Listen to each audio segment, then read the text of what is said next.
Oi, gente, tudo bem? Hoje nós iniciaremos a meta 5, dando continuidade no conteúdo A Química da Vida, falando um pouquinho hoje sobre as proteínas.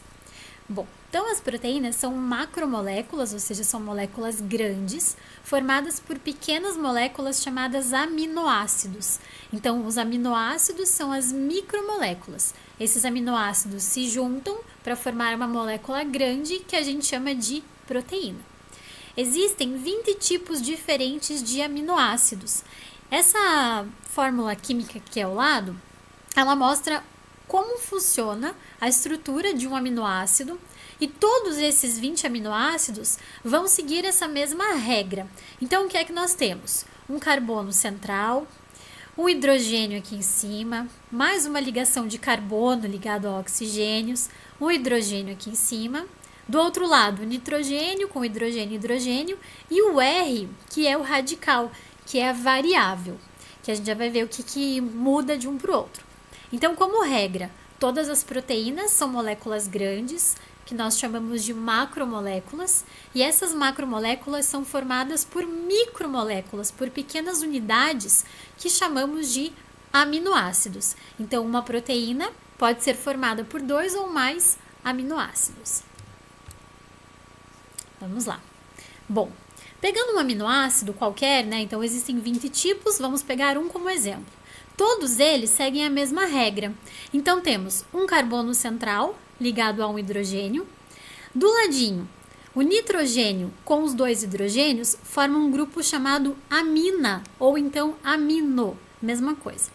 Do outro lado, tem um carbono ligado ao oxigênio, o oxigênio e o hidrogênio, que a gente chama de grupo carboxila ou grupo carboxílico, tá? E aqui embaixo, um grupo R, também chamado de variável ou cadeia lateral. O que é que vai acontecer? Todos os 20 aminoácidos, eles possuem essa mesma estrutura química. A única coisa que vai mudar de um para o outro é essa cadeia lateral ou grupo R ou variável. Então, relembrando, as proteínas são moléculas grandes, formadas por pequenas unidades, que nós chamamos de aminoácidos. Existem 20 tipos de aminoácido e todos eles seguem essa mesma regra química aqui. A única coisa que vai mudar de um aminoácido para o outro é o seu grupo R. Então, coloquei aqui 4 exemplos, tá? Pegando esse nosso primeiro exemplo aqui. O meu grupo R, ele foi substituído pelo hidrogênio. Então, a variável, né, o R, na verdade, ele não existe, é como se fosse um ponto de interrogação. Então, ele pode ser substituído por um elemento ou por vários. Nesse caso aqui, o meu R foi substituído pelo hidrogênio. Nesse outro exemplo, o meu aminoácido foi substituído, ali a cadeia lateral, por tudo isso aqui. Quero que vocês prestem atenção em uma coisa. Todos os meus aminoácidos, eles seguem o mesmo padrão. Então, todos eles têm um carbono central, um grupo carboxila, um grupo amina e o hidrogênio aqui embaixo. Em todos eles, isso é a regra. A única coisa que vai mudar de um aminoácido para o outro é a cadeia lateral, também chamada de grupo R ou variável, beleza? Desses 20 tipos de aminoácido, nós colocamos nomes, né, para facilitar aí a compreensão. Então, existem aminoácidos que são chamados de essenciais e os não essenciais. Bom, os aminoácidos essenciais são aqueles que a gente não consegue produzir, o nosso organismo não produz. Por isso, a gente precisa de alimento, precisa buscar uma fonte alimentar para conseguir absorver esses aminoácidos. Já os aminoácidos não essenciais, também chamados de naturais, são aqueles que o nosso organismo produz. Então, para formar uma proteína, nós precisamos juntar os aminoácidos. Alguns aminoácidos desses o nosso organismo produz, que são os naturais ou não essenciais, e outros aminoácidos a gente precisa buscar uma fonte de alimento, que são os aminoácidos essenciais, beleza? Bom, coloquei aqui uma tabelinha que está até em outra língua, mas não tem problema, só para a gente ter um conhecimento.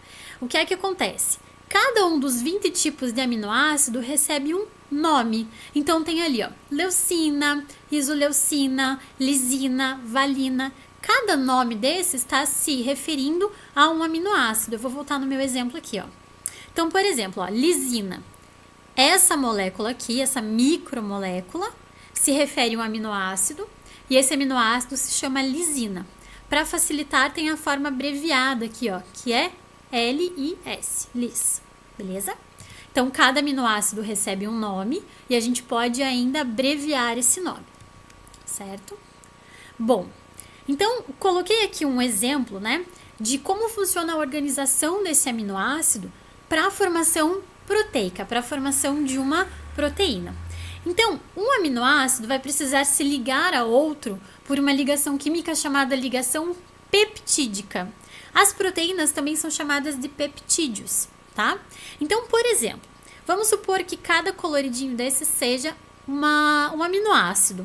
Os meus aminoácidos vão se ligando entre si através de ligações peptídicas, que eu já mostro como funciona, até que formou uma proteína, certo? O que é importante, vamos fazer de conta que cada aminoácido é uma letra do meu alfabeto, tá? Vamos fazer aí uma metáfora. Então, cada aminoácido é como se fosse uma letra do alfabeto. Para a gente formar uma palavra, precisa o quê? Juntar as letras do alfabeto. Mesma coisa, para formar uma proteína, nós precisamos juntar os aminoácidos, certo? Então, o que é que vai acontecer? Esses aminoácidos, eles podem ser uma sequência de aminoácidos iguais, eles podem se repetir ao longo da proteína, mas se a gente muda um aminoácido de lugar com outro nessa ligação peptídica, esse resultado final será uma nova proteína. Mesma coisa com as palavras. Se a gente troca uma letra por outra, a gente já não tem mais a mesma palavra, né? Tem outra palavra. Mesma coisa acontece com as proteínas. Se a gente tira um aminoácido, se coloca um aminoácido, se troca de lugar um aminoácido com o outro, já temos uma outra proteína, certo? Então, para ter uma proteína específica, nós temos que ter os aminoácidos organizados de maneira correta, beleza? Então, a diferença de uma proteína para outra vai ser no tipo de aminoácido, na quantidade de aminoácido e na sequência, né, na ordem que esses aminoácidos estão. Bom, falando um pouquinho então da estrutura das proteínas.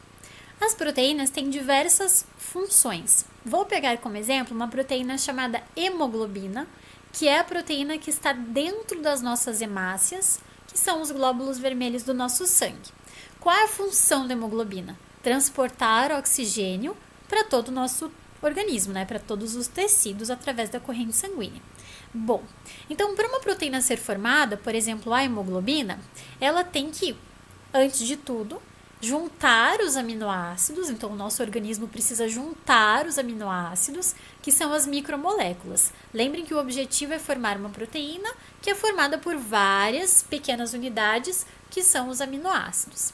Temos 20 tipos de aminoácidos. Então, para formar essa proteína, não precisamos usar todos. Eles podem se repetir também, tá? Então, chamamos aqui, ó, estrutura primária, quando esses aminoácidos estão se ligando, certo? Então, os aminoácidos estão unindo-se por ligações peptídicas, beleza? Chega um momento que essa ligação começa a ficar tão grande, né? Essas micromoléculas vão se juntando, que essa molécula começa a se torcer. A gente chama isso de hélice, tá? Então, a estrutura secundária, ela é formada por um espiral de moléculas de aminoácidos, né? De micromoléculas, que são os aminoácidos, e formam a estrutura secundária. Então, estrutura primária, os aminoácidos são ligados linearmente. Chega uma hora que essa ligação está tão comprida, né, essas moléculas estão formando uma cadeia tão comprida, que ela começa a se enrolar, certo? Passado um tempo, essas moléculas continuam se juntando, né? Os aminoácidos continuam se unindo, até que esse meu espiral, que é a ligação secundária, estrutura secundária, começa a se enrolar nele mesmo, formando um novelo. E aí nós chamamos isso de estrutura terciária. Muito importante, as proteínas só começam a ter função, elas só começam de fato a trabalhar quando elas estão na estrutura terciária. Na estrutura secundária e na estrutura primária, essa proteína ainda não existe, né? Ainda não está completa ali todas as ligações peptídicas, por isso ela ainda não tem função. Então a proteína só começa a ter função, a trabalhar de verdade, quando ela já está no seu estágio terciário, ou seja, que todos os aminoácidos para formar aquela proteína já se ligaram, já está pronta para funcionar, beleza? Algumas proteínas param no estágio terciário, outras vão para o estágio quaternário, certo? Não é uma regra, tá? Algumas podem parar no terciário, outras precisam chegar no quaternário. O que acontece no estágio quaternário? Essa proteína que já está pronta, certo? Que já passou pelas 3 etapas, precisa se ligar a um outro elemento químico ou então a uma outra proteína para funcionar. Por exemplo, a hemoglobina que eu acabei de falar. A hemoglobina, para funcionar corretamente, ela precisa estar ligada ao ferro. Então, ela está no estágio quaternário. Temos a proteína pronta, mas para ela funcionar de verdade, ela precisa de um ferro, que é um outro elemento, para conseguir transportar ali o oxigênio e executar a função dela, beleza? Então, como regra, todas as proteínas precisam chegar no estágio terciário para ter função. Antes disso, não tem função, beleza? Bom, coloquei aqui um exemplo só para a gente não esquecer dessas estruturas. Vamos fingir que a nossa proteína é o fio do telefone. Então, enquanto ele está pequeno, né, vamos pensar ali, enquanto a proteína está sendo formada, ela forma uma ligação linear, certo? Conforme essa ligação vai aumentando, essas ligações entre os aminoácidos vão aumentando o número de aminoácidos na minha proteína, essa minha ligação, né, esse meu conjunto de micromoléculas vai fazendo uma espiral. É como aqui o nosso fio do telefone, ó, vai torcendo. Chega uma hora que essa espiral já está tão grande que ele começa a enrolar nele mesmo. E aí a gente chama isso de estrutura terciária, beleza? Vamos lá. Desnaturação proteica. Então, alguns fatores fazem com que as nossas proteínas voltem do estágio terciário ou quaternário lá para o estágio primário e secundário. Ou seja, tem alguns fatores que fazem com que as proteínas percam a sua função, certo? Por exemplo, lá no nosso ovo de galinha tradicional, aqui na parte clara do ovo, existe uma proteína chamada albumina. Essa proteína é muito importante porque iria, né, nutrir ali o pintinho e tal. Como não tem esse indivíduo dentro, essa proteína acaba ficando sem função dentro do ovo. Quando a gente pega essa proteína no ovo cru, ela está no seu estágio terciário, certo? Então, a albumina está no estágio terciário, ou seja, está aquele novelo aqui. Ela é uma proteína ativa, ela tem função. Se a gente frita esse ovo, o que acontece? A temperatura elevada faz com que essa proteína albumina se desenrole e volte para o seu estágio secundário ou às vezes primário. Ou seja, a temperatura fez com que uma proteína ativa perdesse a sua função. Quando acontece isso com a proteína, a gente chama esse processo de desnaturação. Quer dizer que para nós não faz mais efeito? Então vamos lá. O que a gente precisa consumir, lembre, não são as proteínas inteiras, ativas. Nós precisamos dos aminoácidos. Então, por mais que essa minha proteína não tenha mais função, ela continua sendo formada por um conjunto de aminoácidos, certo? Então, lembra lá da cadeia linear, formada por vários aminoácidos. Quando a gente ingere isso, nós estamos ingerindo os aminoácidos. A proteína perdeu a função, mas os aminoácidos continuam ali. Mesma coisa acontece com o pH. Quando a gente expõe uma proteína a um pH diferente do que ela precisa, tá? Essa diferença de pH também vai desnaturar essas proteínas. Por exemplo, o álcool. Quando a gente passa o álcool numa superfície, né, numa mesa, por exemplo, passa lá um pano com álcool para limpar essa mesa, matar as bactérias, o que a gente está fazendo? Esse álcool faz com que as proteínas da bactéria acabem desnaturando. As proteínas sem função fazem com que as bactérias morram. Então, nós desnaturamos a proteína da bactéria por uma alteração no pH. Pessoal, não acabamos ainda o conteúdo de proteínas, porque agora a gente entra numa outra parte chamada enzima, que é uma proteína especial. Eu vou gravar um outro vídeo falando exclusivamente das enzimas, tá bom? Aguardem até a próxima.